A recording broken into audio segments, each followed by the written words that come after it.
سر آپ نے ابھی سوشل میڈیا پہ دکھائے کہ جو اکاؤنٹس ہوتے ہیں ٹرولنگ ہوتی ہے جس طرح ابھی یہ سب کچھ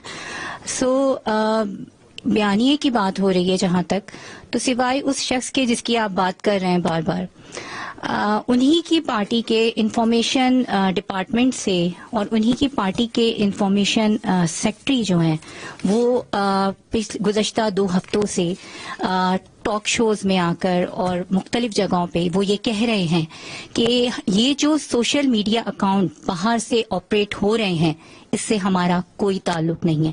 پارٹی کا اصل بیانیہ وہ ہوتا ہے کہ جو انفارمیشن ڈپارٹمنٹ سے جاری کیا جاتا ہے اعلامیہ کی صورت میں. اچھا، یہ this is again part of that deceit cobweb جو کہ بڑی خوبصورتی بناتا. میں نے اپنی جو شروع میں بات چیت کی میں نے کہا تھا یا تھوڑی پہلے کہا تھا کہ جس طرح یہ بیانیہ بناتے ہیں اس پہ تو جو جوابلز ہے وہ بھی داد دیتا ہوگا کہ میں بھی سیکھوں ان سے کہ یہ بنتا کیسے. اب اس بیانیے کی کتنی خوبصورتی ہے کہ آپ جو سا ہے پورا صبح سے لے کے شام تک کوئی بھی واحد قسم کی بات چیت کرتے رہیں اور ساتھ آپ کے سرکاری طور پہ سر ہمارا تو سے کوئی تعلق نہیں ہے، ہمیں تو نہیں پتا کون کہہ رہا ہے، تو آپ ڈساؤن کریں نا اس کو.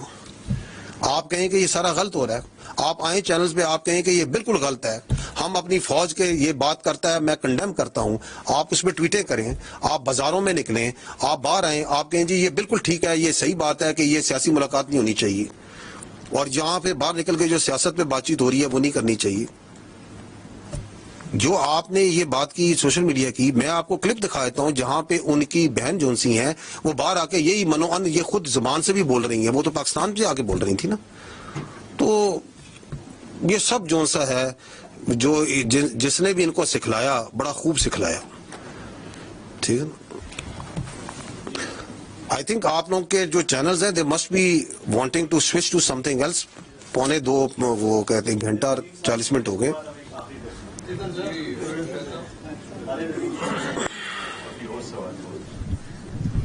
جن صاحب، لا کا پرنسپل ہے کہ punishment is the strongest deterrence against crime. 9 مئی کو تقریباً 2.5 سال ہو گئے ہیں اور ابھی تک صرف کچھ لوگوں کو ایک دفعہ جو ہم نے سزا کی بات سنی، اس کے علاوہ کچھ نہیں. اور یہ بات بھی لا ہی ہمیں بتاتا ہے کہ ابیٹر جو ہے وہ آپریٹر سے زیادہ بڑا مجرم ہوتا ہے. ابھی تک کسی آپریٹر کے حوالے سے کسی ابیٹر کے حوالے سے کوئی ڈیسیژن سامنے نہیں آیا، جبکہ فوجی عدالتوں کے راستے میں جو کوئی امپیڈمنٹ ہو سکتا تھا وہ بھی اب دور ہو چکا ہے. سپریم کورٹ نے بلکہ آئینی عدالت نے اس کے حق میں فیصلہ دے دیا ہے. تو اس کے بعد اتنی جو تاخیر ہے اس کو کیا سمجھا جائے کہ ان لوگوں کو ایک کھلی چھوٹ ملی ہوئی ہے اس سے؟ دیکھیں، پہلی بات تو یہ ہے کہ I as the spokesman of the armed forces is only competent on this matter to talk about the military trial جو military courts ہوئے تھے. ہم نے وہ سارے کر دی. جتنے لوگ پاکستان کی فوج کو ٹرائل ریمانڈ ہوئے تھے ان کے ایویڈنس کو سامنے رکھتے ہوئے ایک بہت جسٹ اور ڈیسیژنز ان سے دیے جا چکے ہیں. So as far as that is concerned we have done that on the basis of the evidence اور تمام جو ان کے آئینی اور قانونی حقوق تھے اس کے ساتھ. باقی آپ جو بات کر رہے ہیں these are the cases which are being run in the civil courts. جی میں کہہ رہا ہوں وہ سارے معاملات جو سے سول کورٹ ہے. ہمارے پاس کوئی کیس نہیں ہے کسی بیٹا کا اس وقت، کوئی کیس نہیں ہے. تو ہمارے پاس تو وہ کیس ہے ایک جو سا ہے اپنا ایک جنرل فیاض حمید کا ایک اس سے جڑا ہوا کیس ہے جو کہ چل رہا ہے خالی. اس کے علاوہ تو جو 9 مئی کے جتنے ٹرائل کے کیسز تھے وہ تو ہم کلوز کر چکے. تو باقی جتنے کیسز ہیں وہ تو سول میں چل رہے ہیں نا. تو آپ مجھے چاہتے ہیں کہ میں پاکستان کی عدلیہ کے بارے میں کوئی کمنٹ کروں ان violation of the article 19؟ I will not do that.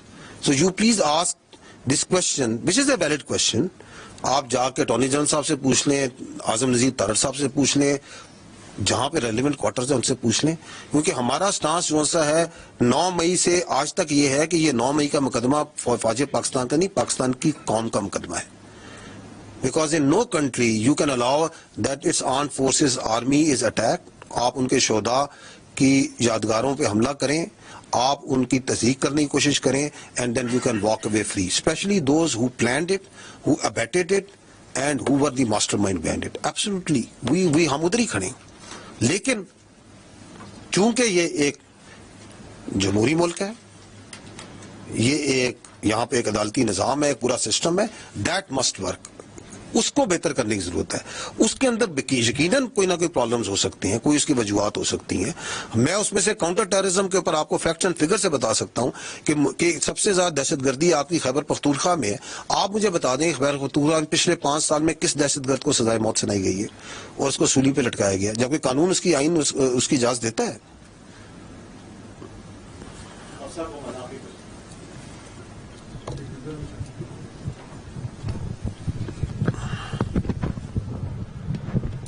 السلام علیکم، تھینک یو. پہلے ہمارے کالیگز یہ پوچھ چکے ہیں لیکن میں چاہوں گی کہ آپ ایک فائنل کامنٹ اس پر ضرور کریں. اینٹی اسٹیٹ کی اصطلاح پاکستان میں بہت مس یوز ہو چکی ہے ماضی میں. آپ نے کہا کہ اس نوعیت کا رسپانس جیسا آج آپ نے دیا ایسا نہیں آفیشلی دیا گیا، لیکن جب نواز شریف نے اس وقت کے DGI کا نام لیا تھا تو وہ بھی اینٹی اسٹیٹ کہلائے تھے. سو آج جو آپ نے بات کی اس میں 3 لفظ، یہ ہمارے لیے بڑے سخت الفاظ ہیں اور بڑی اہم بات ہے کہ یہ نیشنل سیکورٹی تھریٹ ہے، اینٹی اسٹیٹ ہے، and they are playing in the hands of Delhi. So how is it different from the past, اور کیا ہم آئندہ اس کے اوپر کوئی ڈیولپمنٹ ایکسپیکٹ کریں یا یہ صرف ایک مذمتی بیانات ہیں جو آج اس پریس کانفرنس کے سلسلے میں آپ نے سامنے رکھے؟ ایک چوتھا بھی ایڈ کرتے ہیں، میں نے ذہنی مریض بھی ہیں، کیونکہ یہ جو کام کر رہا ہے پاکستان کی اور اس کی جڑوں کے خلاف، یہ ذہنی مریض ہی کر سکتا ہے. ٹھیک، اینٹی اسٹیٹ وہ منصور آپ نے تو نہیں پیچھے دیکھا، دوبارہ سوال کریں.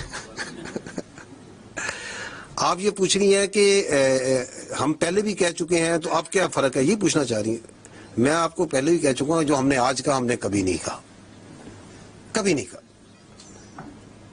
تو آپ اس کو وہ کیا ہوتا ہے انگریزی میں کہتے ہیں don't try to mix apples and oranges. جو انہوں نے کیا وہ بھی کبھی کسی نے نہیں کیا.